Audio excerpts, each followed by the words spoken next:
Hello friends, welcome to கல்டா info Tamil. இந்த ஜூஸில் ஒரு புழுவை மிதக்க விட்டுருப்பாங்க. ஏன் தெரியுமா? டாம் அண்ட் ஜெர்ரியில் வர இந்த சீஸை பார்த்துருப்பீங்கல்ல, இதில் எதுக்கு இவ்வளோ ஹோல்ஸ் இருக்குன்னு தெரியுமா? இந்த மாதிரி உணவுகளில் இருக்கக்கூடிய பல மறைக்கப்பட்ட உண்மைகளை இந்த வீடியோவில் பார்க்கலாம். இந்த வீடியோ செம்ம இன்ட்ரெஸ்டிங்காக இருக்கும். அதில் ஸ்கிப் பண்ணாமல் முழுசாக பாருங்க. இன்றைக்கான வீடியோட கொஷின் அப்படின்னா, உங்ககிட்ட அதிகமான பணம் இருந்தது அப்படின்னா அதை வச்சு என்ன பண்ணுவீங்க அப்படின்னு மறக்காமல் கமெண்ட்டில் சொல்லுங்கள். வீடியோக்குள்ளே போகிறதுக்கு முன்னாடி இந்த வீடியோ லைக் பண்ணி என்னோட சேனலையும் சப்ஸ்கிரைப் பண்ணிங்க அப்படின்னா எனக்கு அடுத்தடுத்த வீடியோ பண்ணுறதுக்கான என்கரேஜ்மெண்ட்டாக இருக்கும். வாங்க வீடியோக்குள்ளே போகலாம். முதல்ல நீங்கள் பார்க்க போகிறது எக் மிக்ஸ்டர் ஸ்பாட். நீங்கள் முட்டையெல்லாம் உடைச்சு ஆம்லேட்டோ ஹாஃப் பாயிலோ போடும்போது பார்த்துருக்கீங்களா? அந்த முட்டையில் மஞ்சள் கருவில் ஒரு மாதிரி சின்ன டாட் மாதிரி இருக்கும், ரெட் கலரில். அதை பார்த்தோன்னே நம்ம என்ன நினச்சிருப்போம், ஐயோ இந்த முட்டை குஞ்சு பொரிக்கிறதுக்கு ஏதுவாக கொஞ்சம் க்ரோ ஆகி வந்திருக்கும் போல், நம்ம தெரியாமல் உடைச்சிட்டோம் அப்படின்னு கொஞ்சம் கில்ட்டியாக ஃபீல் பண்ணியிருப்போம். இப்படி தான் நிறைய பேர் நம்பிட்டு இருந்திருப்போம். அது உண்மை கிடையாது.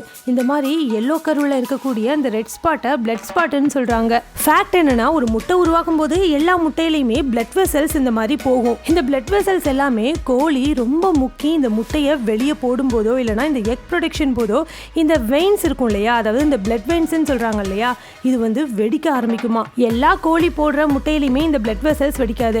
ஒரு சில முட்டையில் மட்டும்தான் இந்த மாதிரி வெடிக்கும். அதனால தான் இந்த மாதிரி சின்னதாக ரெட் கலரில் பிளட் ஸ்பாட் ஒன்று உருவாகும். இந்த மாதிரி பிளட் ஸ்பாட் இருக்கிற முட்டையை நம்ம சாப்பிடலாமா, இது பாய்சனஸ் கிடையாது அப்படின்னு நீங்கள் கேட்டிங்க அப்படின்னா, இது கம்ப்ளீட்டாக எடிபிள் தான். அதாவது இதை நம்ம சாப்பிட முடியும், சாப்பிடலாம். இதனால எந்த ஒரு பிரச்சனையுமே நமக்கு கிடையாது. ஆனால் இது அன்வான்டா இந்த மாதிரி இருக்கும்போது சில பேருக்கு இதை சாப்பிட்றதுக்கு இன்ட்ரெஸ்டே போயிடும்.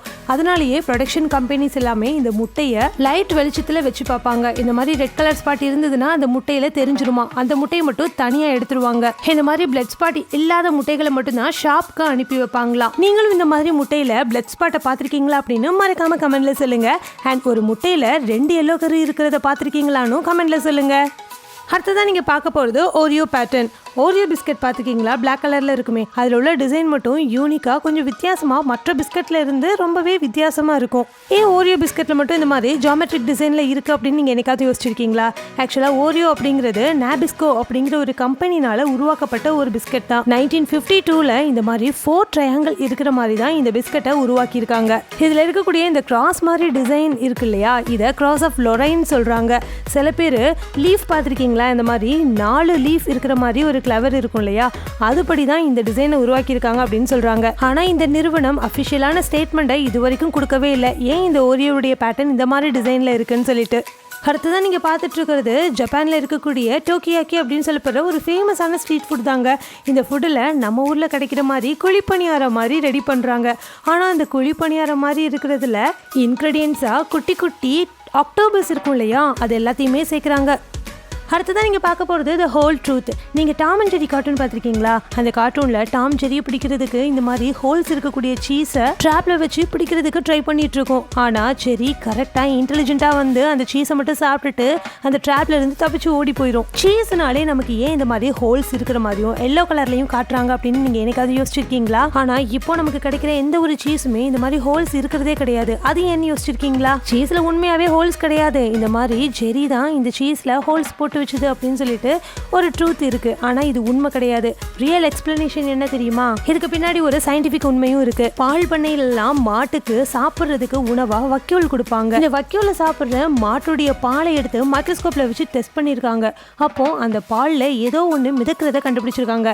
அது வேற ஒண்ணும் கிடையாதுங்க. அதுக்கு பேரு ப்ரோபியோனி பாக்டீரியா. இந்த மாதிரி வக்கியோல மொத்தமா போட்டிருப்பாங்க இல்லையா, அதுக்குள்ள இந்த பாக்டீரியாஸ் இருக்கிறத கண்டுபிடிச்சிருக்காங்க. இந்த பாலை வெண்ணெயாவோ நெய்யாவோ மாத்திர ப்ராசஸ் பண்ணும்போது இந்த மாதிரி இங்கே இருக்கக்கூடிய பாக்டீரியாஸ் எல்லாமே கார்பன் டை ஆக்சைடை கிரியேட் பண்ணி இதில் கேஸ் பபிள்ஸை உருவாக்கும்.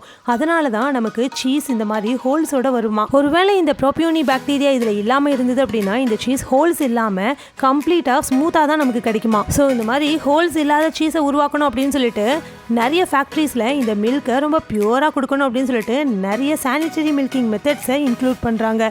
இதனால வக்கியோலில் ஒரு சின்ன தூசியை கூட நம்மளால் பார்க்க முடியாது. ஆனால் நிறைய பேருக்கு இந்த மாதிரி சீஸில் ஹோல்ஸ் இருக்கிறத பார்க்குறதுக்கு ரொம்ப பிடிச்சிருக்கு. இந்த மாதிரி ஹோல்ஸ் இருக்கிற சீஸை வாங்கி சாப்பிட்றாங்க அப்படின்னு தெரிஞ்சதுக்கப்புறமா ஆர்டிஃபிஷியலாக இம்ப்யூரிட்டிஸ்லாம் இருக்கும் இல்லையா, அது எல்லாத்தையுமே இந்த வைக்கோலில் ஆட் பண்ணி மாட்டுக்கு உணவாக கொடுக்குறாங்க. ஸோ இப்படி தான் ஹோல்ஸ் இருக்கிற சீஸ் உருவாகுது. ஆனால் சீஸுடைய கலர் எல்லோ கலர்னு நம்ம சொல்கிறோம் இல்லையா, அது முற்றிலும் பொய்யான ஒரு விஷயம். சீஸுடைய கலர் பேல் ஒயிட் தாங்க. எல்லோடைய ஆட் பண்ணுறது மூலமாக தான் நமக்கு இந்த எல்லோ கலர் சீஸ் கிடைக்குது. சம்மர் டைமில் மாட்டெல்லாம் வெளியே அவுத்து விட்டு புல்லை மேய விடுவாங்க. அந்த சமயத்தில் புல்லில் பீட்டா கெரட்டின் அப்படிங்கிற நேச்சுரலான ஒரு கெமிக்கல் இருக்கும். இது நமக்கு எல்லோ கலரை கொடுக்குதுங்க. அதே மாதிரி வின்டர் டைமில் நமக்கு புல்லுடைய பற்றாக்குறை இருக்கும். அப்படி கிடைச்சாலுமே ட்ரையான புல் தான் நமக்கு கிடைக்கும். அந்த புல்லில் பீட்டா கெரட்டின் இருக்காது. இந்த புல்லை தின்னு வளர்ற மாடு அது கொடுக்குற பால் பேல் ஒயிட் கலரில் இருக்கும். எப்போவுமே கலர்ஃபுல்லாக இருக்கிற ஒரு உணவுக்கு தான் மக்கள் அதிகமான ரெஸ்பான்ஸ் கொடுப்பாங்க இல்லையா, அதே மாதிரி இந்த மாதிரி எல்லோ கலரில் இருக்கக்கூடிய சீஸுக்கு தான் மக்கள் அதிகமான ரெஸ்பான்ஸ் கொடுத்துருக்காங்க. அதனாலேயே ஆர்டிஃபிஷியலான டையை யூஸ் பண்ணி எல்லோ கலர் சீஸை உருவாக்க ஆரம்பிச்சிருக்காங்க. சீஸுக்கு நேச்சுரலான கலர் கொடுக்கணும் அப்படிங்கிறதுக்காக கேரட் ஜூஸ், சாஃப்ரான் இது எல்லாத்தையுமே பயன்படுத்தியிருக்காங்க. ஆர்டிஃபிஷியலாக ரெட் கலர் டையையும் பயன்படுத்தியிருக்காங்க. அந்த ரெட் கலர் டைன்னு சொல்லப்படுற இனோட்டோவை இந்த சீஸில் ஆட் பண்ணியிருக்கிறாங்க. ஸோ இந்த மாதிரி கலர்ஃபுல்லாக இருக்கக்கூடிய சீஸ் தான் ரொம்ப ரொம்ப குவாலிட்டியானது, ரொம்பவும் டேஸ்டியானது அப்படின்னு சொல்லிட்டு அதிகமான கஸ்டமரும் வாங்குறாங்களாம். அடுத்ததான் நீங்கள் பார்க்க போகிறது க்ரீபி க்ராலி காக்டெயில். ஆல்கஹால்னு சொன்னாலே நிறைய பேர் டெக்கரேட்டிவ் பர்பஸ்க்காக ஆலிவ், டைனி அம்ப்ரெல்லா இந்த மாதிரி எல்லாத்தையுமே போட்டு ரொம்பவே டெக்கரேட்டிவாக கொடுப்பாங்க. ஆனால் இந்த காக்டெயிலை பாருங்களேன், இதில் ஒரு முழு புழுவை சாகடிச்சு இதில் போட்டிருப்பாங்களாம். இந்த காக்டெயிலை மெஸ்கல்னு சொல்கிறாங்க. இது மெக்சிகன் காக்டெயிலாங்க. ஏன் இந்த மாதிரி டெக்கரேஷன் பர்பஸ்க்காக இந்த மாதிரி புழுவை எடுத்து போட்டிருக்காங்க அப்படின்னு கேட்டிங்கன்னா, இந்த மெஸ்கல் அப்படின்னு சொல்லப்படுற காக்டெயிலை உருவாக்குறதுக்கு ஃபர்ஸ்ட் ஃபெர்மெண்டேஷன் ப்ராசஸ் பண்ணுவாங்க. இந்த ப்ராசஸில் அகாவே அப்படிங்கிற பிளான்ட்டை போட்டு வச்சிருப்பாங்க. இந்த அகாவே பிளான்ட் இதுக்கு சூப்பரான ஒரு டேஸ்ட்டை கொடுக்குமாங்க. இந்த பிளான்ட்டை இந்த காக்டெயிலுக்குள்ள போட்டு பல நாள் ஃபெர்மெண்டேஷன் ப்ராசஸ் பண்ணி இதை ஊற வச்சு அதுக்கப்புறமா இதை குடிச்சோம் அப்படின்னா இதனுடைய டேஸ்ட்டு சூப்பராக இருக்குமா. இந்த மெஸ்கல் அப்படிங்கிற ட்ரிங்க்ஸை முதல்ல கண்டுபிடிச்சது என்டர்பிரினியரான ஜேக்கபோ லொசானோ பேஸ் அப்படிங்கிறவர் தான் கண்டுபிடிச்சிருக்கிறாரு. அவர் இந்த காக்டெயிலை உருவாக்கும் போது தெரியாதனமா இதுக்குள்ள இந்த அகாவே பிளான்ட்டை சாப்பிட்றதுக்கு ஒரு புழு வருமா, அந்த புழு இருக்கிறத கண்டுபிடிச்சிருக்கிறாரு. 1940s இவர் இந்த காக்டெயிலை உருவாக்கும் போது இந்த பிளான்ட்டை ரோஸ்ட் பண்ணி தான் உள்ளே போடுவார். அப்படி ரோஸ்ட் பண்ணி உள்ளே போடும்போது இந்த புழுவையும் தெரியாதனமாக ரோஸ்ட் பண்ணி உள்ளே போட்டிருக்காரு. இது தெரியாமல் இந்த காக்டெயிலை இவர் குடிச்சு பார்க்கும்போது ரொம்ப ரொம்ப டேஸ்ட்டாக அருமையாக இருந்திருக்கு.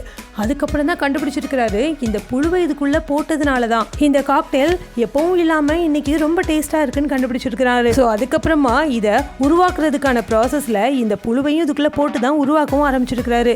இப்போ இந்த மெக்சிகன் காக்டெயிலுக்கு நிறைய நாடுகளில் பெரிய டிமாண்ட் இருக்காங்க. இப்பவும் உண்மையாவே இந்த அகாவே பிளான்ட்டை யூஸ் பண்ணி இல்லைனா இந்த அகாவே பிளான்ட்டை சாப்பிட வர இந்த புழுவை யூஸ் பண்ணிலாம் ஃபெர்மெண்ட் பண்ணுறது கிடையாது. நிறைய ஆர்டிஃபிஷியலான விஷயங்களை சேர்க்க ஆரம்பிச்சிட்டாங்க. ஸோ மக்களை ஏமாற்றணும், இது ரொம்ப சுவையாக இருக்கும், இதில் அகாவே பிளான்ட்டை சாப்பிட வர இந்த புழுவையும் போட்டிருக்கோம் அப்படின்னு பொய் சொல்லி இப்போ இந்த காக்டெயிலை விற்க ஆரம்பிச்சிருக்கிறாங்க. அடுத்ததான் நீங்கள் பார்க்க போகிறது டோனட். டோனட் ஏன் இந்த மாதிரி யூனிக்கான ஷேப்பில் இருக்குது தெரியுமா? நம்ம ஊரில் கிடைக்கிற உளுந்த வடை மாதிரி இந்த டோனட்டுடைய ஷேப் ஏன் இந்த மாதிரி நடுவில் ஹோல்ஸோடு இருக்குது தெரியுமா? 19th centuryல மைனே அப்படிங்கிற நாட்டில் ஹென்சன் கிரீகரி அப்படிங்கிறவர் ஷிப்பில் கேப்டனாக இருந்தார். 1947 இவர் ஷிப்பை ஓட்டிகிட்டு இருக்கும்போது இவருக்கு ட்ரெடிஷ்னலான யூரோப்பியன் டோனட் பரிமாறப்பட்டிருக்கு. அந்த டோனட் எண்ணெயில் டீப் ஃப்ரை பண்ணப்பட்ட ஒரு பெரிய சைஸ் பால் மாதிரி இருந்திருக்குங்க. அவர் கப்பல் ஓட்டிகிட்டு இருந்ததுனால அதை கையில் எடுத்து சாப்பிட்றதுக்கு ஏதுவா அவர் கப்பலை ஓட்டுறதுக்கு யூஸ் பண்ண அந்த உடன் ஸ்டியரிங் இருக்கும் இல்லையா, அதில் மாட்டி வச்சுக்கிட்டாராம். அதனால இந்த டோனட்டில் இந்த மாதிரி ஒரு ஷேப் உருவாகியிருக்கு, அதாவது நடுவில் ஒரு ஹோல் உருவாகியிருக்கு. ஸோ எல்லா டோனட்ஸையுமே இதே மாதிரி ரெடி பண்ணுங்க, அப்போ தான் எனக்கு சாப்பிட்றதுக்கு ஈஸியாக இருக்கும் அப்படின்னு சொல்லியிருக்கிறாரு அப்படின்னு ஒரு கதை இருக்குங்க. ஆனால் இது உண்மையே கிடையாது, நான் இந்த மாதிரி சொல்லவே இல்லை அப்படின்னு சொல்லிட்டு அவர் ஒரு நியூஸ் பேப்பருக்கு பேட்டியும் கொடுத்துருந்தாரு. ஆனால் அதுக்கு மாறா அவர் சொன்ன விஷயம் என்ன அப்படின்னா, டோனட்டுடைய நடுவில் இந்த மாதிரி ஹோல் உருவாகிறதுக்கு காரணம் நான் தான், ஆனால் ரீசன் இது கிடையாது. உண்மையான ரீசன் என்ன தெரியுமா? இது பெரிய சைஸ் பாலாக எண்ணெயில் போட்டு டீப் ஃப்ரை பண்ணுறதுனால நடுவில் இந்த மாதிரி வேகாமல் மாவாக இருந்திருக்கு. அதனால் நீங்கள் நடுவில் ஹோல் போட்டு இதை டீப் ஃப்ரை பண்ணுங்கள், அப்போ ஈவனாக உள்பக்கமும் வெளிப்பக்கமும் அழகாக வெந்துடும் அப்படின்னு சொல்லியிருக்கிறாரு. அதனால தான் இந்த மாதிரி ஹோல் உருவாகி இருக்கு. இந்த டோனட்டோடைய டேஸ்ட் இவருக்கு ரொம்ப பிடிச்சி போகுது. இவர் எப்போல்லாம் லீவ் கிடைக்குதோ அப்போல்லாம் வீட்டுக்கு வரும்போது அவருடைய அம்மா கிட்டையும் அவருடைய ஃப்ரெண்ட்ஸ் கிட்டையும் இதனுடைய ரெசிபியையும் ஷேர் பண்ணியிருக்கிறாரு. ஸோ இப்படி தான் இங்கிலாண்டில் இருந்த இந்த டோனட் அமெரிக்காலையும் ஸ்ப்ரெட் ஆக ஆரம்பிச்சிருக்கு. 1940s டோனட் கம்பெனியான the donut corporation of America அஃபிஷியலாக ஒரு விஷயத்தையும் அனௌன்ஸ் பண்ணியிருக்காங்க. ஹான்சன் அப்படிங்கிறவர் தான் டோனட்டில் இந்த மாதிரி நடுவில் ஹோல் உருவாகிறதுக்கு காரணம் அப்படிங்கிறதையும் அனௌன்ஸ் பண்ணியிருக்கிறாங்க. இப்போ உங்கள் எல்லாருக்கும் பிடிச்ச செக்ஷன் வந்தாச்சு. அதாங்க உங்கள் கமெண்ட்ஸ்லாம் ரிப்ளை பண்ண போகிறோம். வாங்க நம்ம சப்ஸ்கிரைபர்ஸ் என்ன கமெண்ட்ஸ் பண்ணியிருக்காங்கன்னு பார்க்கலாம். நான் லாஸ்ட் வீடியோவில் உங்களுக்கு பிடிக்காத ரிலேட்டிவ் யார், ஏன் உங்களுக்கு சுத்தமாக பிடிக்காது அப்படின்னு கேட்டிருந்தேன். அதுக்கு தர்ஷினி என்ன சொல்லியிருக்காங்கன்னா, அவங்களுக்கு அவங்களுடைய அப்பாவோட அம்மாவை பிடிக்காதான், அதாவது அவங்களுடைய பாட்டியை பிடிக்காதான். ஏன்னா அவங்க அப்பா இறந்ததுலேருந்து அவங்க பாட்டியை அவங்க கூட பேச மாட்டாங்களாம், அவங்கள பார்க்க கூட மாட்டாங்க அப்படின்னு சொல்லியிருக்கிறாங்க.